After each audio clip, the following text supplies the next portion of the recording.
যে এখানে মূল প্রতিদ্বন্দ্বিতা হবে ধানের শীষ আর হাত পাকার সাথে।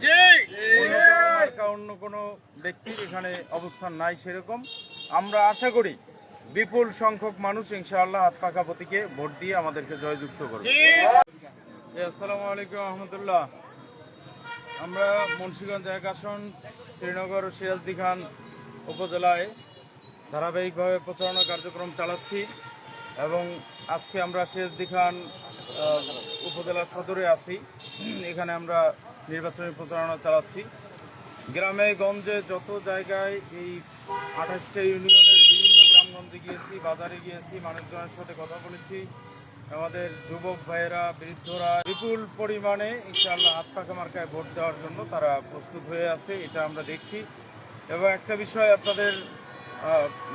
আপনারা হয়তো জানেন যে বাংলাদেশে মানুষ বেশিরভাগ যারা ক্ষমতায় ছিল এর আগে তাদের মার্কাগুলো চিনে, স্বাভাবিকভাবেই ধানের শীষ, নৌকা সবাই চিনে। এবং আমাদের এই হাত পাখাকে কিন্তু অন্য আর কোনো দলের মার্কাকে এত বেশি চেনে না। ধানের শীষ আর এখন তো নৌকা নাই, তো ধানের শীষ আছে এবং হাত পাখা মার্কা আছে মুন্সিগঞ্জ 1 আসনে। এই দুইটা মার্কাই সবাই চিনে এবং আমাদের বিভিন্ন মানুষ কথা বলেছেন, ভোটাররা বলেছেন যে এখানে মূল প্রতিদ্বন্দ্বিতা হবে ধানের শীষ আর হাত পাকার সাথে। অন্য কোনো ব্যক্তির এখানে অবস্থান নাই সেরকম।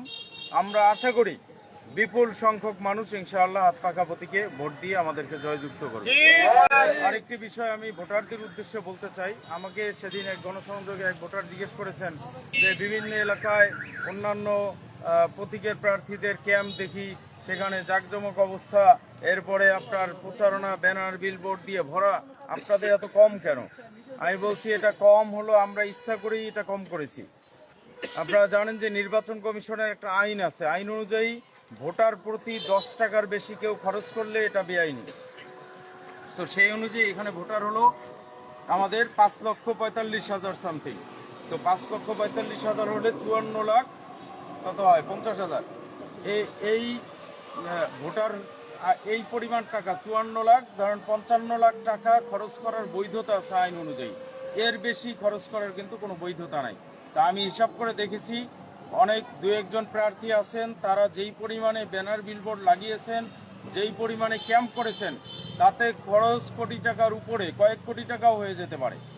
তো আমরা কোনো অবৈধ কাজ করব না। ইসলামী আন্দোলন বাংলাদেশ হাত পাখার কর্মী সমর্থককে অবৈধ কাজ করে না। যেটা আইনে আছে আমরা এই টাকার মধ্যেই খরচ করব। এতে আমাদের প্রচারণা, ব্যানার ফেস্টুন দিয়ে প্রচারণার প্রয়োজন নাই। আমার মনে হয় যে হাত পাকা মার্কা এবং মুন্সিগঞ্জ 1 আসনে হাত পাকা মার্কার যে ভোটাররা আছে তাদের অন্তরের মধ্যে হাত পাকা আছে। ব্যানার ফেস্টুন এগুলো দিয়ে আমাদের ভোটার আনার প্রয়োজন নাই। সবাই শুধুমাত্র 12 তারিখের অপেক্ষায় আছে, তারা হাত পাকা মার্কায় ভোট দিবে ইনশাআল্লাহ।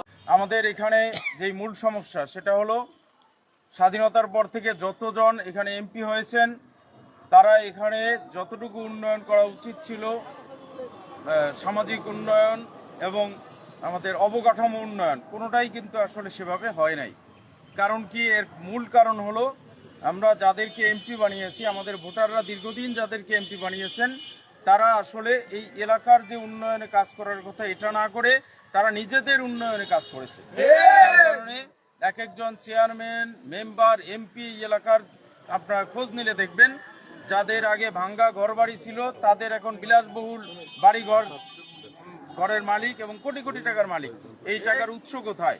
এই উৎস হলো জনগণের জন্য যে টাকা বরাদ্দ ছিল সেই টাকা জনগণের কাজে খরচ না করে এগুলো তাদের ব্যক্তিগতভাবে তারা দুর্নীতি করেছে, লুটপাট করেছে, যার কারণে হয় না। আমি বলেছি আমি যদি নির্বাচিত হই তাহলে আমার প্রধান কাজ হলো সর্বপ্রথম এখানে দুর্নীতি কাউকে করতে দিব না, আমি নিজেও করব না।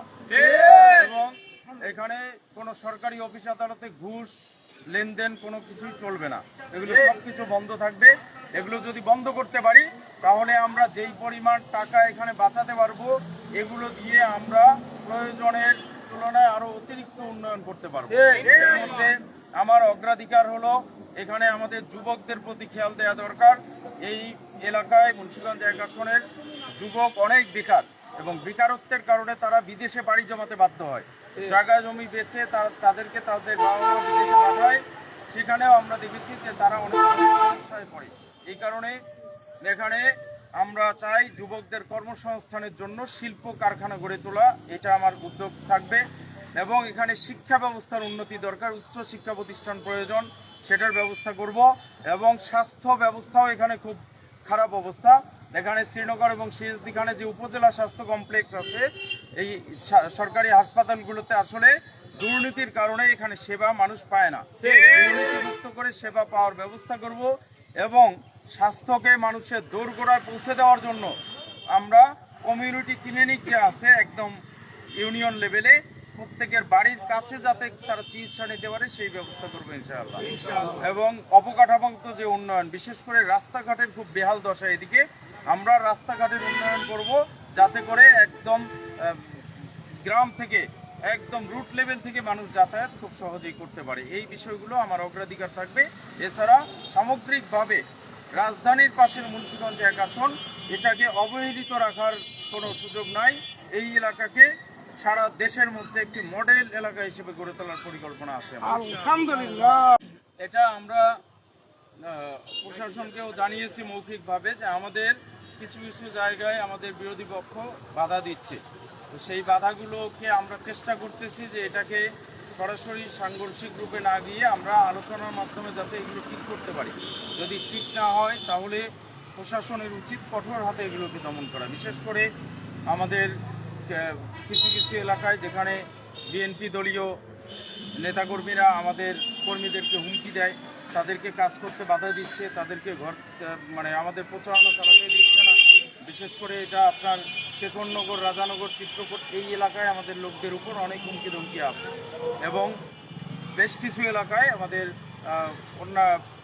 মহিলা কর্মী যারা আছে তাদেরকে বিভিন্নভাবে মিসগাইড করার চেষ্টা করা হয়, তাদেরকে বাধা দেওয়া হয় এবং বাড়ি বাড়ি গিয়ে আমাদের যারা প্রচারণা চালান তাদেরকে বিভিন্নভাবে হুমকি দেওয়া হয়।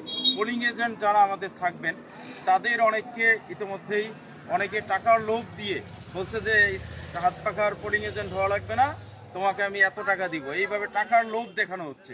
অথচ আমাদের যারা পোলিং এজেন্ট, এই যতগুলো প্রায় 1000-এর উপরে পোলিং এজেন্ট লাগবে, আমরা নির্দ্বিধায় বলতে পারি আমরা পোলিং এজেন্ট কাউকে আমরা টাকা দিব না। প্রত্যেকে আমাদেরকে ভালোবেসে, হাত পাখা মার্কাকে ভালোবেসে স্বেচ্ছায় প্রত্যেক পোলিং এজেন্ট আমাদের ডিউটি করবে নির্বাচন। অনেক দল আমরা শুনেছি তারা হাজার হাজার টাকার অফার দিচ্ছে পোলিং এজেন্টদের পিছনে, এমনকি আমাদের পোলিং এজেন্টকে ভাগিয়ে নেওয়ার জন্য টাকার অফার দেওয়া হচ্ছে। আমি এটা তীব্র নিন্দা জানাই এবং এই দুর্নীতি বন্ধ করতে হলে প্রশাসনকে, ম্যাজিস্ট্রেটদেরকে কঠোর ভূমিকা নিতে হবে যাতে করে কেউ এই টাকার সরাসরি, কালো টাকার সরাসরি করতে না পারে।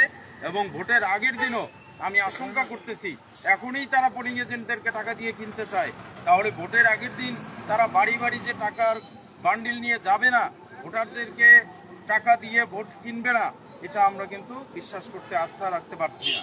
এজন্য আমি অনুরোধ করব প্রশাসনের কাছে, বিশেষ করে রিটার্নিং অফিসার, সহকারী রিটার্নিং অফিসারের কাছে যে আপনারা নজরদারি বাড়ান, গোয়েন্দা নজরদারি বাড়ান। এটা কিন্তু আমাদের কাছে খবর আছে অনেকেই টাকা পয়সা বিলানোর জন্য কাজ করতেছে। এটা বন্ধ না করলে এখানে লেভেল প্লেইং ফিল্ড থাকবে না, জনগণ ভালোভাবে ভোট দিতে পারবে না।